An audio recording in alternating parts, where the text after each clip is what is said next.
Hello everyone, Arion here from Triton Acquisition. Everyone knows that your actions have consequences, but what people don't think about is that your consequences have consequences, and this can go one or two ways. Either it can spiral out of control in a bad way, and you end up bankrupt in terms of business, or it can spiral upward and make you millions. And the point of this video is to insert a bit of a mindset shift in the way you think, because once you start thinking in second order consequences, your decision making skills are going to dramatically improve, and you're going to make better decisions, more informed decisions, and ultimately it's going to make you a lot more money. So we'll start with first order consequences. So this is how 95% of people think. They make a decision and they only see the immediate consequence only. They're reactive in their decision making, so they're reacting based on emotion rather than logic. It feels obvious and safe. For example, you eat a burger because you're hungry. So you're hungry, you decide because you're so hungry you want to eat junk food. You eat junk food, done. And that's it. That's how most people think. Another example, you drop your prices because you want the job.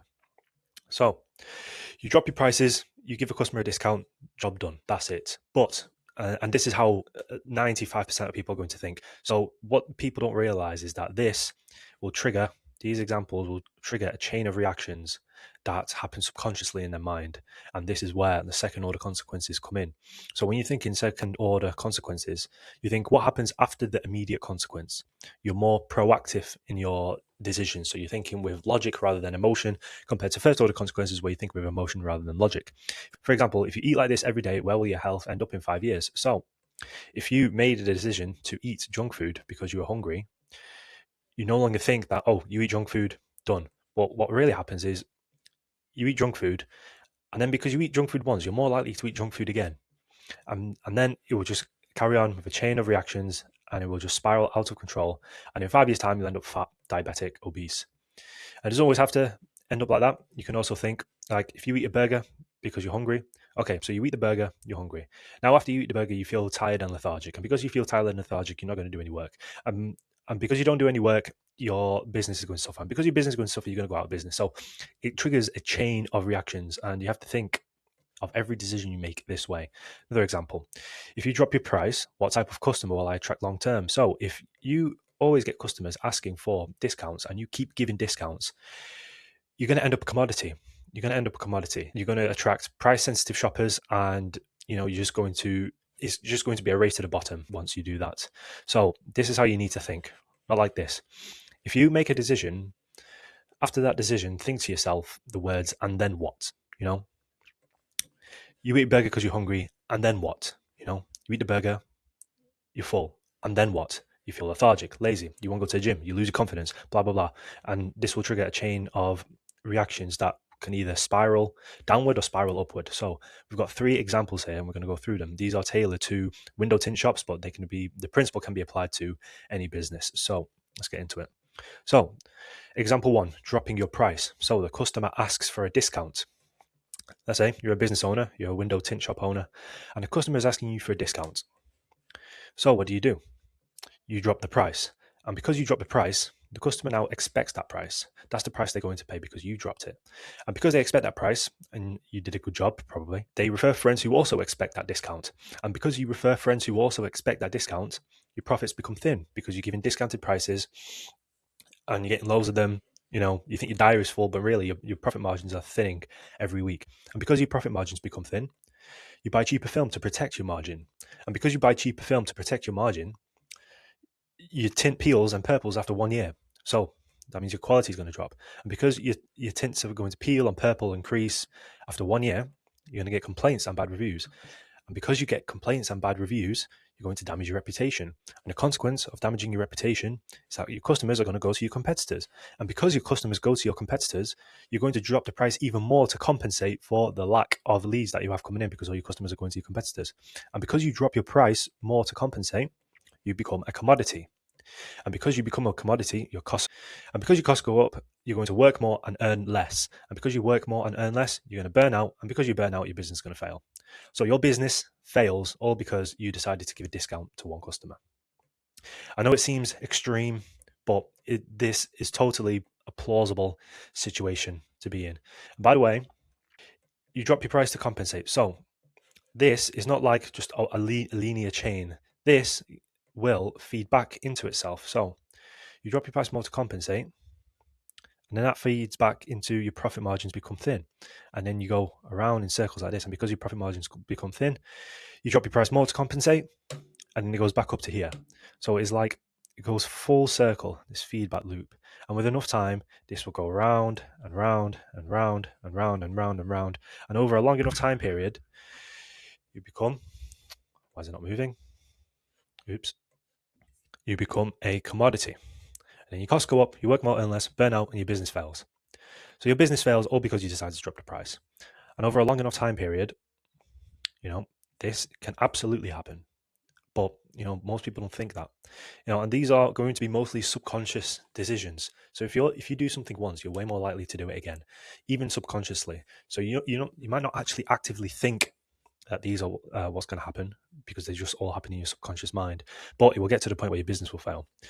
But the good thing is, things don't just spiral out of control downward, they can also spiral out of control upward as well.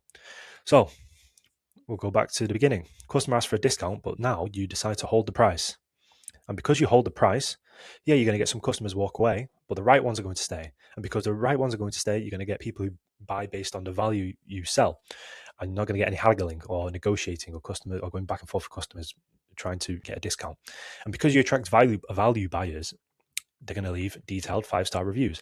Because they leave detailed 5-star reviews, you're going to attract similar customers. So these value buyers, they're going to, and the reviews they leave are going to attract similar customers. And because these reviews attract similar customers, you're going to make more. You're going to increase your revenue. And because you increase your revenue, you're going to increase your profit, assuming your costs are the same. And because you increase your profit, you reinvest your profits. And because you reinvest your profits, you're going to improve your quality, better customer experience, etc. Because you have improved quality, you're going to get more reviews and better customer experience. And because you have more reviews and better customer experience, you're going to rank higher on Google. And because you rank higher on Google, you're going to get more inbound leads organically. So your inbound leads are going to increase organically, which means your customer acquisition cost is going to drop. And because your customer acquisition cost drops, you're going to get better margins. And because you have better margins, you now have the capital to open a second location. And now because you open a second location, your business scales indefinitely. So again, this feeds back into itself. So because you have better margins, pen out again, better margins, that will feed back into increased revenue. And then the cycle continues. Increase revenue, increase profit, reinvest profits, improve quality, more reviews, rank higher on Google, inbound leads increase, customer acquisition cost drops, better margins. So that wasn't a very good semicircle. But again, with enough time applied, this cycle goes round and round and round and round and round and round and round until you get to the point where you open a third location and a fourth location and a fifth location, and then your business scales indefinitely. Yeah, and then your business scales indefinitely. So, all because you decided to hold the price and not give the customer a discount. Now, again, I know it seems extreme, but this can totally happen. This can totally happen over a long enough time frame, and if you do it consistently, your business can either scale indefinitely or it can fail, all dependent on whether you give a customer a discount. Now, if you find yourself giving a customer a discount, you must stop at the first stage. You must not allow yourself to go deeper and deeper down the rabbit hole until the point where your business fails. So if you find yourself giving a customer a discount, you must chop it off right there, to prevent all of this from happening. You made a mistake, gave a customer a discount, maybe it was a one-off, I don't know, but you must stop from there.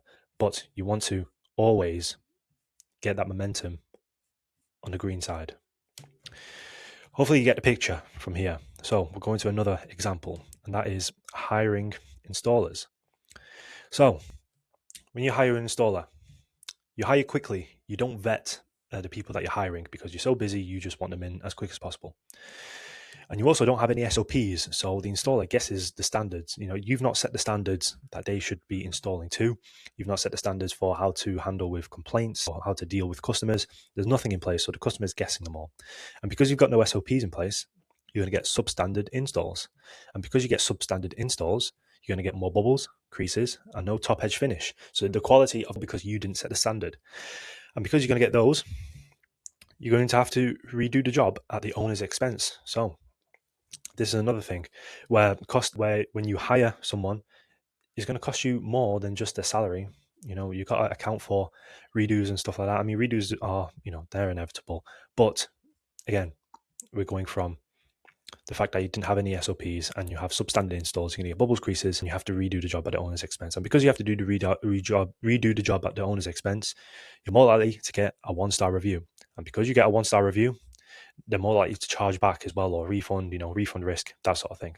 And because of that, the customer's going to see it and they're going to click away. And because they click away, and you get 1-star reviews, they then fire the installer. Because they fire the installer, they go back to solo.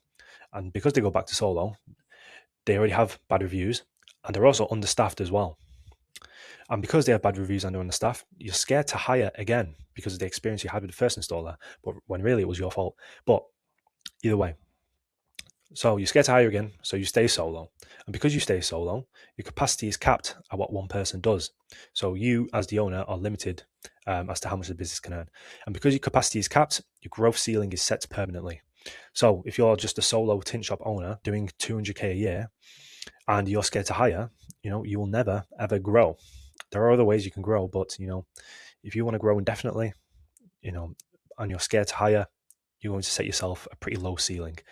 And the same again, this feedback loop feeds into itself. So you stay solo. Yeah. So this feedback loop will feed into itself. So this will just go round and round and round and round and round and round and round. And then your growth ceiling is set permanently. Nobody thinks like this. No one, I don't know anyone that thinks like this. One decision can quickly lead into this or your business failing. But now if we go the other way, so hiring installers, and instead of rushing it because you're so busy, you take your time and you hire properly, you vet them properly. And you also build them out SOPs before they start.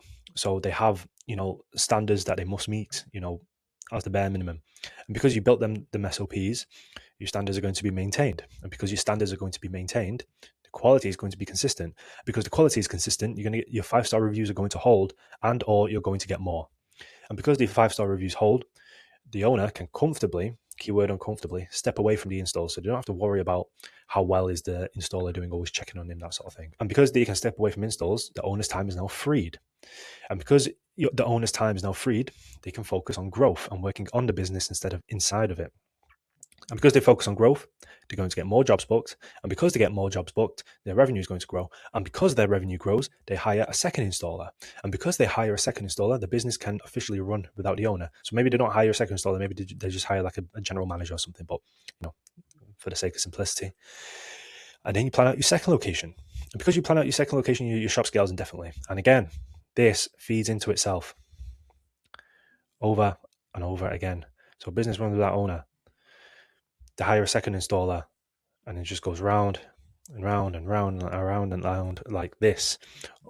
And then they open a third location, a fourth location, a fifth location, and it just compounds, and the shop scales are definitely all because you decided to take your time and hire properly and build out SOPs. Another thing with hiring installers, you never want to hire cheap, but I mean, that is a story for another day. But you see the difference?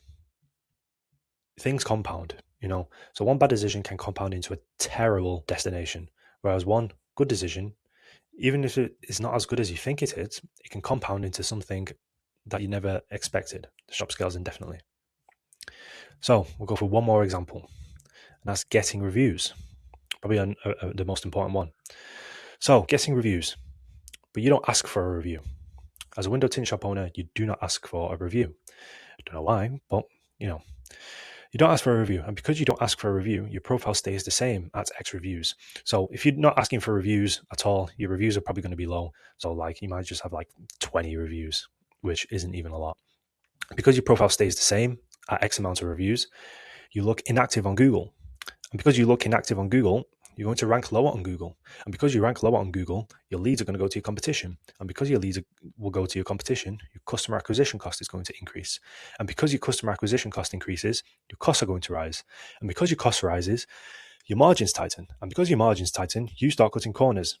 So by cutting corners, I basically mean using cheaper film, cheaper tools, rushing your installs, not taking the time, not doing the top edge, that sort of thing. So you start cutting corners, and because you start doing that, your quality is going to drop. And because your quality drops, you're going to get bad reviews. And because you get bad reviews, you're going to damage your reputation. And because you've done that, you're going to get fewer leads. And because you get fewer leads, your margins are going to tighten even further, spirals out of control, and then eventually you file for bankruptcy. And again, this feeds into itself. Margin tighten further. These goes competition. Margin tighten further. These goes competition. Round and round and round and round and round. And over a long enough time period, you end up here, filing for bankruptcy. Now the other way. So getting reviews, but instead you ask for reviews consistently as well. And because you ask for reviews, you get a 5-star review. And because you get a 5-star review, your profile looks active and it looks trusted. And because it looks active and trusted, you're going to rank higher on Google. And because you rank higher on Google, you're going to get more leads, and they're going to arrive pre-sold. So they're not going to even bother haggling with you because they know the value that you bring. And because they arrive pre-sold, you're going to get more organic inbound leads. And because you get more organic inbound leads without increasing your advertising costs, you're going to get higher paying customers. And because you get higher paying customers, your customer acquisition cost is going to decrease. And because your CAC decreases, you're going to make more profit margin. And because you make more profit margin, you're able to reinvest those profits. Notice how this overlaps with the other one. Where is it? Yeah, you reinvest your profits. So this is not just like a linear chain. These can feed into different chains of reactions. So, but again, for the sake of simplicity, you reinvest your profits, your quality improves, you get more detailed reviews. So, a 5-star review is good, but having one that's like a paragraph or 2 paragraphs long is just the best feeling ever. And because of that, you dominate locally. And because you dominate locally, your inbound leads increase even more. And then you hire an installer. And again, that feeds back into the installer decision-making consequence process. Again, and then you'll go down here. And because your inbound leads increase, you hire an installer, and that's how you make millions. I know it seems far-fetched, but this can totally happen. And again, inbound leads increase, hire installer. So this can feed into, what the fuck am I doing here? Feed up there, basically. But I'm trying to point it there, but you get what I'm doing. Dominate locally. Profile looks active and trusted. Rank higher. Arrive pre-sold. More organic. Higher paying. CAC decreases. More profit margin. Reinvest profits. Quality improves. More detailed reviews. And this just goes round and round and round. And over a long enough time frame, you will make millions. So if you run a window tint shop and you're looking to grow your business, book a call with me. The link is in the first line in the description.